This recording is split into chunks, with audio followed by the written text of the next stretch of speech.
નમસ્કાર. આકાશવાણી રાજકોટ પ્રસ્તુત કરે છે ગામનો ચોરો. અમરેલીથી પધારેલા અર્જનભાઈ અને મહેસાણાથી પધારેલા મંજુભાઈ અમારા ખેડૂત મિત્રોને જણાવશે કે બટેટાની ખેતી કઈ રીતે થાય.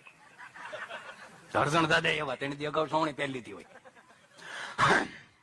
અર્જણ દાદા અમારા ખેડૂત મિત્રોને જણાવશો કે બટેટાની ખેતી કઈ રીતે થાય. અમારે ક્યાં અમરેલી બટેટું જ નથી હોવાતું.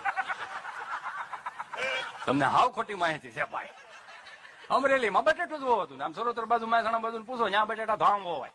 આ મંજીભાઈ હોય એને પૂછો, મંજી દાદાને પૂછે કે મંજી દાદા અમારા દર્શક મિત્રો ખેડૂત મિત્રોને જણાવશો કે બટેટાની ખેતી કઈ રીતે થાય.